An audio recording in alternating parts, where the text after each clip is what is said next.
We waiting on the outside to catch you and send you to prison. And he waiting in prison for you because he's a lonely blokes. Alright, let me skip through because I've got one here. Let me just try this. We all talk about this global warming and how the earth getting hotter and all this and that, this and that. We've had one of the coldest winters in 13 years, my boy. You think it's a joke? 13 years, this is the coldest winter on record, but watch next year, we have another cold winter. They'll tell you, well, there's still global warming. I told you before, the scientists, the top scientists in the United Nations wrote a report, I think it was 2008 Wha-gwarn series, somewhere around there. They wrote a report saying that the earth is cooling down. It was all a farce. They're just doing it, governments, to rip you off. Now, here's another man ripping you off. Fraud Blair with a fraud slur. Watch him. Everything he say is just a slur on anything you know. Anything. He used reverse psychology to the max, Pepsi Max, he maximised everything. You know what, if he was to give you a free drink, you couldn't swallow it. It's mad.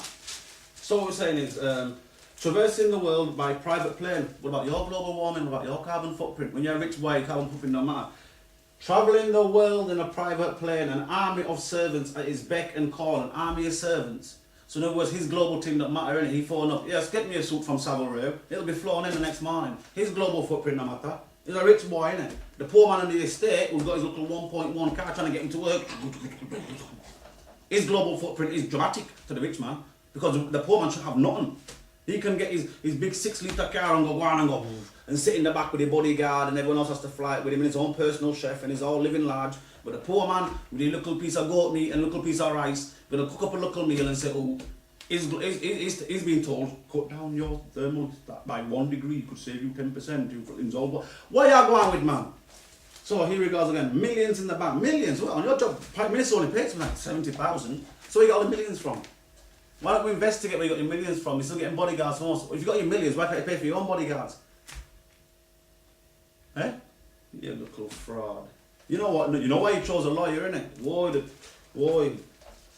So, Vanity Blair. Sherry is tearing on upset jet life. She just upset. You know what, Tony? Cherry just upset because she not fly with you. When she was over in America doing her big things, she was alright then, innit? She was big things then. Oh no, fraud, man. Fraud. You know what? I don't know how you got called a peace envoy, a man who starts a war. Tell me this, people. You start the war, you carry on, yeah? You're in charge of government, yeah? You know to yourself that this country did certain things for Saddam and Saddam was doing certain things for you. Blatant. Come on, let's all keep it real here. Scratchy backy, scratchy backy. Now, for you to get made the peace envoy when you're the one in charge when the war starts, is a bit, what? Come on. Peace envoy. Something up there, fraud. Right, so I think that's about it actually.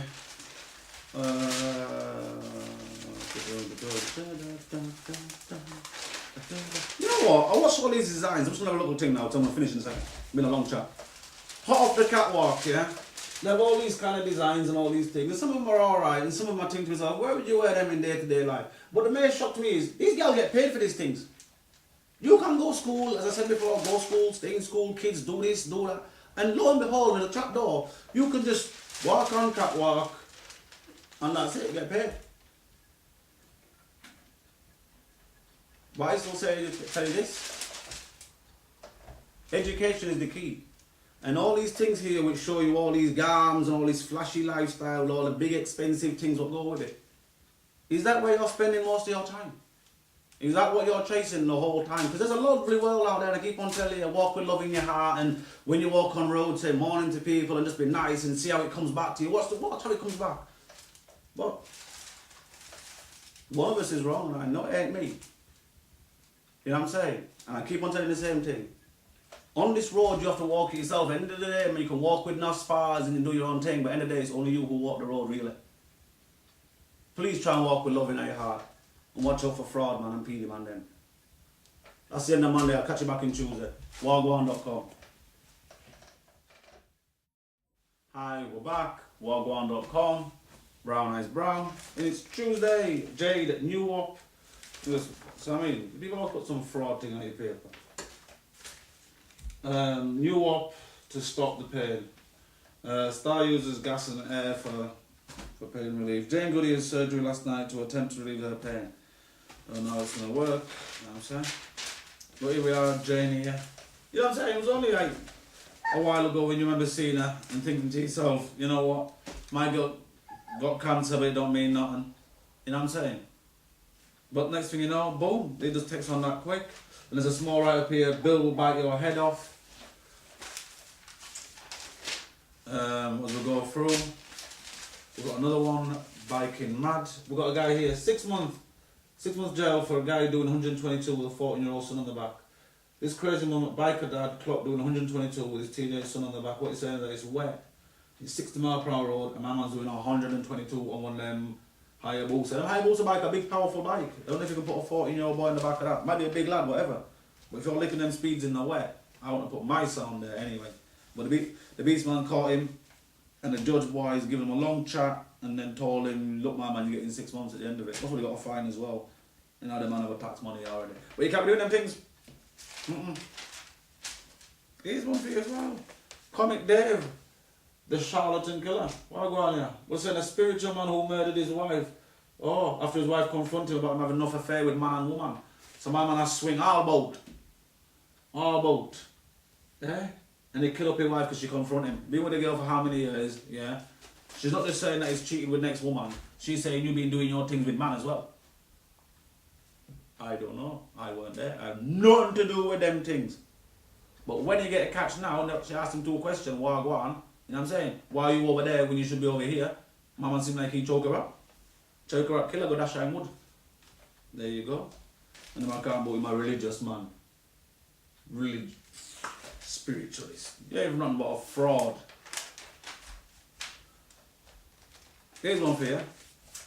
Social workers hide teen perverts past and place him with foster family. He abused the girl at 9 and the boy at 2. So what they're saying is that this foster family, good things, proper things, love to all them foster people, people doing care in the community. They've took on this person into their family, love of the family, all the rest of it, brought them in there, cooked the food, everything, showed them the goodness of the heart. Not knowing, secretly, my man a PDU, he's a rapist, he's a molester, he does things to the, you know what I'm saying? Whoa. And they've got 2 children in the house. Now I know what some people are saying, because the government's saying the same thing. Maybe you've got to protect the parents and the people and all the rest of it, yes. But the foster parents have to have some inkling who's coming into their house. I'm telling you now. Don't bring no boy in my yard and tell me, yeah, B. You know what I'm saying? My man's cool and thing. And next thing I find out is PD man. I find out you bring PD man in my... Whoa! I'm blocking you down. With the PD man, I'm blocking you both down. Here we have a picture of Charles. And people always ask question. I know they ask question. When will Charles be king? When will Charles be king? Let me tell you this. I talked to you last time about the Queen and the coin and all the rest of it. Well, look on Charles. Charles got one big comb over what start from Yasso, you know. We're talking maybe a 2-3 inch gap from his ear. That's where he comb over start. He got the most hair comb over. And you are going to tell me on this look around coin, if he got this comb over from Yasso all the way around like this, if the wind blow and that reach up, you can't make the coins round no more. Just make oval coin. And Charles, how can you get an artist to make Charles look better? Eh? What are you going to put on Charles? A picture of Charles when he was 18? Because he looked wrong when he was 18. I ain't being funny, Charles. Some man are born handsome, some man are born with good heart, and you just born. That comb over you got ain't doing nothing for you. You can't put you on no coin. I'm not being horrible, but you're not going on no coin. You imagine putting a whole heap of Charles in your pocket? Nah, boy. That's the real reason, Charles. You can't go on no coin. Your hairstyle mash up. It's too late. Too late. You should change your name to Baran.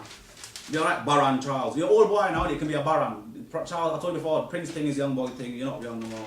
Baran Charles. That sounds quite dark, you know. Baran Charles. Baran Charles. And you old girl. Check this one here now. I'm going to be quick on this anyway, because I've been on a long thing. Right. Jugs hit gang, yeah? They're saying that this man here now, this scrap dealer, killed in revenge. What they're saying is that Mama's supposed to have had some argument. I don't know, I'll just read the story. Mama's supposed to have an argument with the drug dealer man. You know what I'm saying? I'm just saying that clean to them drug dealer man. No, I am not involved in this. They've chopped off the man's hands, chop off his head. I am not involved in this. Supposed to be under some lockup. I am not involved in this. Mama never told me nothing. He never told me to come around his house and collect nothing from his house. I'm not involved. But it's terrible things. Condolences to the family. It's terrible things. Chopping off man's hands and head. Listen, I keep on saying we don't need guns, we don't need knife, and these men going off chopping off man's hand and head. Who wants to do business with a man like that? Who wants to roll with a man like that? You know what I'm saying? What do you think of football last night? Well, it weren't that good. I thought it was. Oh yeah, it was. What kind of life you living? Come on, think about what you're doing. That's silly things, crazy things, mad things. Cutting off a man's hands and his head. That is. You man are too deep. We got a picture here of Jack Nicholson as well. Jack Nicholson with his fly open. What happened to you people? I take a picture of big Jack Nicholson for. Have respect for the man. Tell the man, look Jack, sort yourself out, rude boy. You have to take a picture of the man with his fly open. What do you? Jack's big things. Jack should do some shining on your ass and show you about taking a picture with his fly open. You see what I'm saying, Jack? If it'd been me, Jack, I'd give you the nod. Sort your things out, Jack. You'd have gone, sorry, but I didn't know. Cool, it's cool. But man has to take a picture and then blam picture in paper. Is that how you feed your family nowadays? By taking a picture of a man with a fly open? Fraud. Anyway, let me move, Joe. I'm gonna get one of them secretary, you know what I'm saying? Cause I watch them boxing thing, you know, all time boxing when the women used to come over in the bikini and coat them now. Yeah, I'm gonna get one of them girls to come around and, you know, Daily Mirror. So, if you want an interview for Wha-gwarn.com, it's Wha-gwarn.com. I'm laughing because the girls over there thinking, you're thinking. Anyway, betrayal of foster parents is the same one again in the Daily Mail, leaving with the same story. What you're saying as well, disqualified Pat Souls, brain box, I don't know what happened with that story. That's deep kind of thing. Charles again, with his comb over, not really working, flap that hair in the breeze, cat go in the coin, old white. Baron Charles. Change it to Baron Charles. I'm telling you now, Charles, people with more impressed with it sound deep. You know what I'm saying? Baron Charles. Work with it, man, work with it. And him old girl. Right, Jay's husband threatened to stab Cabot in Fairhow. I don't know what he's saying is Jay's got his husband. Whoa, man throttled a taxi driver and threatened to stab him during a Fairhow at 50 miles per hour. Wait on, easy down. Jane Goody's husband throttled a taxi driver and threatened to stab him during a fair row at 50 miles per hour. So you're telling me you're throttling that man? You're talking about what at 50 miles per hour? That's mad. Anyway, they said he had some argument with the taxi man, must have, I don't know Wha-gwarn, but screaming, threatening to stab him and all this and that, so he'll be caught for them thing there. But boy, that sounds a bit weird, man. You don't be choking up the taxi driver while he's driving at 50 miles per hour. You don't even threaten to stab a taxi driver, they're doing a good service, you know what I'm saying? Alright, so we're going to flip through again, because I've got one more in here. I know I have. Here we go. Here we are. We've got Madonna here, it's the Senate Madonna's, Madonna 50 with Jesus or Jesus, whichever he calls himself, 22, drifting in the snow. What it says, I should say now, I don't know if he's a friend, could be a friend of a friend, it could be a new friend, I don't know who he is. But they're saying, because she's got a picture with some guy, she's walking with some guy, it might be her new guy, I don't know. You see how big the story is though? This is how big the story is, yeah? This is how big the story is, and every little the story is going to lick you, but this is the one here on the side. See in the Daily Mail. Doctor who free patient to kill wins fight for job. Right. A doctor who kept her job despite releasing a mental patient, yeah, who then stabbed a man to death in a high court, has ruled, Mrs. Jane McGinnis, whatever her name is, a consultant psychiatrist, decided to let a paranoid schizophrenia, John Barrett, out of hospital for an hour unsupervised leave without even seeing him in September of 2004. So what my girl's saying is that, I don't know, the people who she must have been chatting to on the phone and give her some assessment, and then out of her judgment she said, yeah, let him out, fella. You know what, in my idea, yeah, it sounds alright. So the local health decided to hold a disciplinary hearing, ruled whether Miss McKenzie should be sacked or not. However, the 50-year-old consultant contested the decision in the High Court. Mr. Justice Underhill upheld her challenge, agreeing that the investigation panel that she was a case of pure one-off misjudgment. So the man who get juke up in the park now, yeah, my man's walking to the park and saying, what is the man,